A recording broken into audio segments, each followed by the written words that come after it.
measuring, cutting out, drilling and tapping so far. And you know, we're really making progress here now. Now we've seen it all come together. So what I've done is I've manufactured these parts. This is the bearing support for the y-axis, and obviously the upright for the gantry.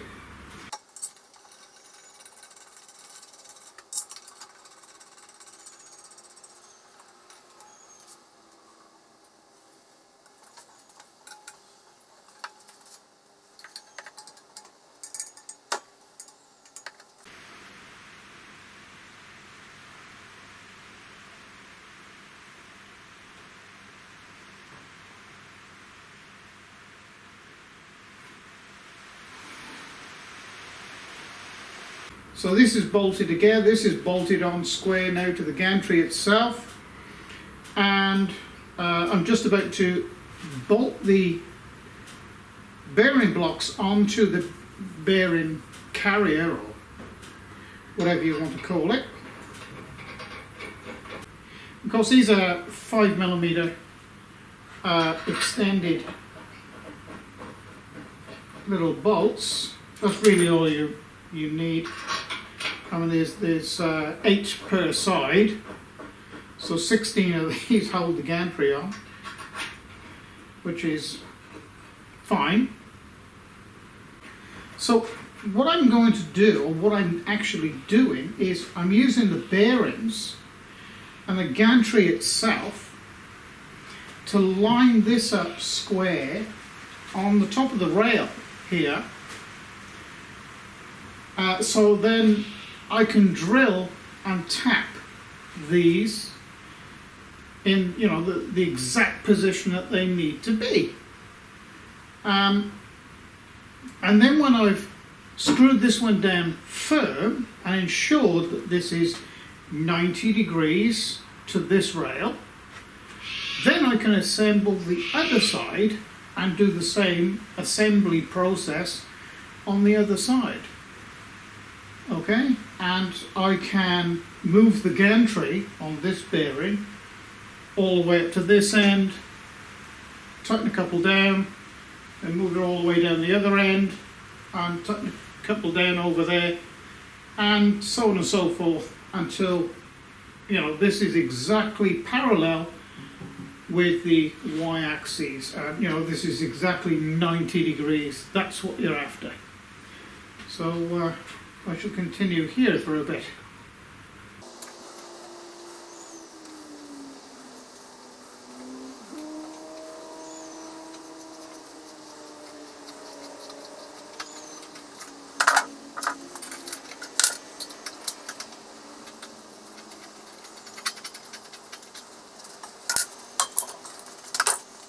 Okay, so I've drilled and tapped a hole here, so I've got an anchor point and I've tightened this one up. So now let's just see if we can get some sort of accurate measurement off here. I'm going to call that 15.5. Okay, so check what the other end is, I suppose, just so I don't move it.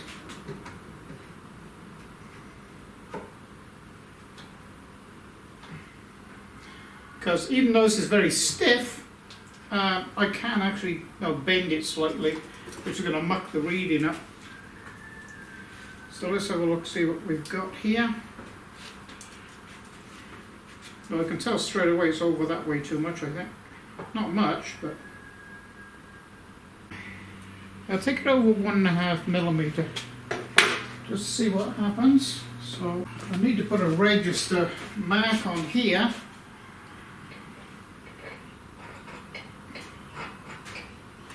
So I've got a reference to know how far it's gone over. Other end of this to bump it over just a little bit. That should be it, I think.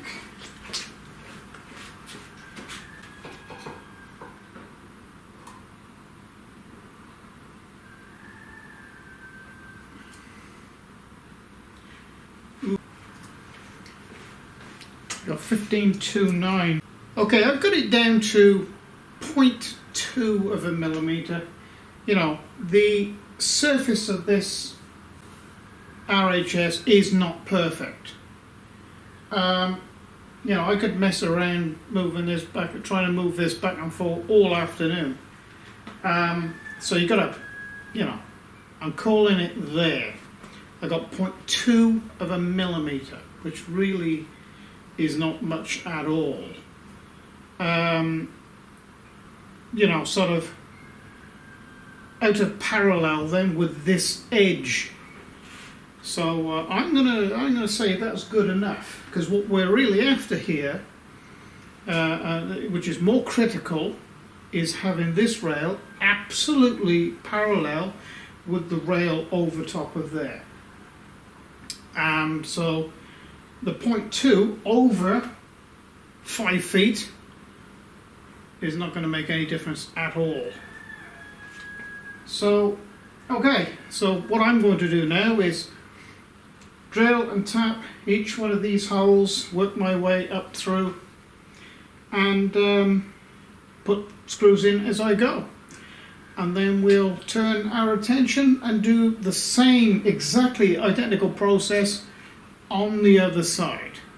So what you need to do to drill these through, because you can only get a 5mm bolt through here, because although there's a 6mm hole through, and the countersink hole is about 8mm, this is a 6mm, which actually fits in the hole down there, but the head doesn't fit. So I'm using 5mm. So what you need to do is get a 6mm drill. Just start for about 1/2 millimeter, so you get yourself like a center mark, a start. So then you can put the 4mm in and drill through, because that's the tap-in size for the 5mm. Just a little tip, otherwise you can't, you know, this will wander off all over the place. And you need to drill this in place.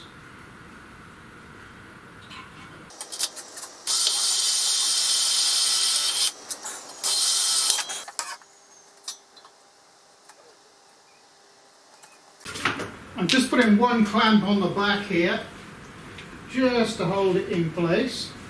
I don't want to knock it off.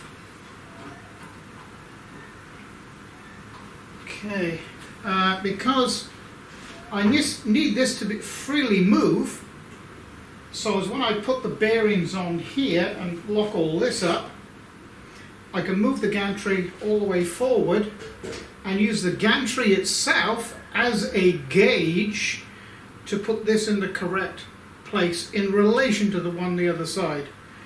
And then, you know, drill and tap and screw in this end, and then take the gantry all the way up here and do the same process here, so I know that then this rail is exactly in parallel with that rail there. Now, these are very easy to put on. Just got to be a little careful. Just line this up with the top of the rail like this, and just slide it on. Easy as that.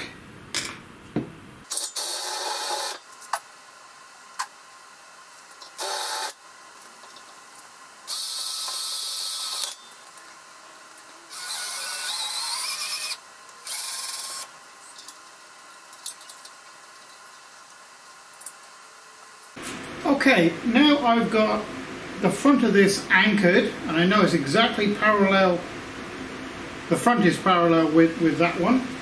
I can take the clamp off the back, so this is free to move, relative.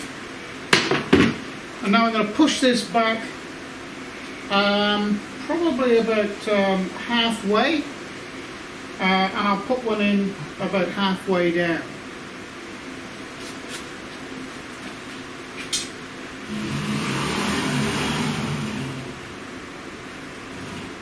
there like that. So I'll move this down. That's fair enough. And we'll put a bolt in here, then we'll put all the bolts in, drill and tap them in all the holes in between. Okay. Well, basically, the main structure of the gantry and the y-axis is finished. And that basically is the most difficult part. The other axes are not as complex. They're really not as complex as this. And this really isn't that complex. If you sort of work methodically, check to see whether one side is perfectly true and you've got a flat surface to work off, you work off that flat surface and then line everything up from that, which is what you see me do during this video. So that the next video will be building the x-axis. Still undecided whether I'm going to run the screw on the front here or on the top. I'm sort of leaning towards running the screw on the top. I haven't made one like that before, but I think I'd like to. It may be slightly easier. So I'll have a look at it over the next few days and see what I'm going to do there.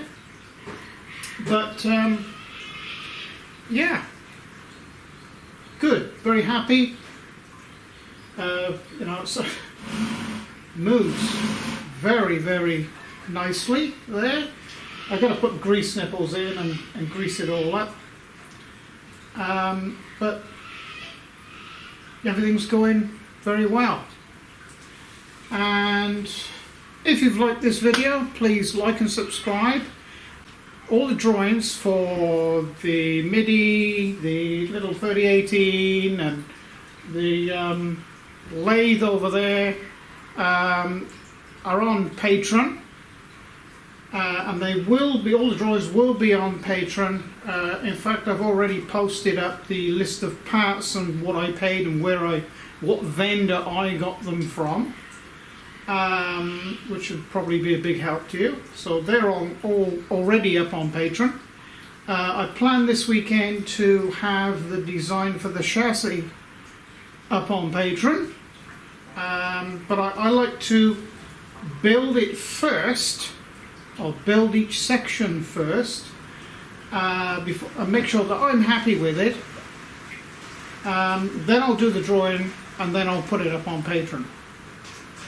That's the way I work. You know, if you're not building a machine yourself, and if you'd like to support the channel, you could think of becoming a patron.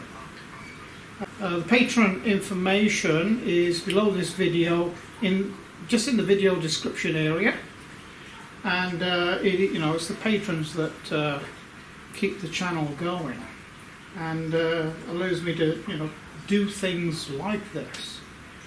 So thank you for watching the video, and you could pass it on to your mates as well.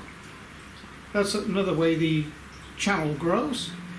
And I'll see you in about 4 or 5 days' time for the next thrilling installment of the MAXI CNC Router build, where we'll be building up more of the gantry, in this case the x-axis. So it's bye for now.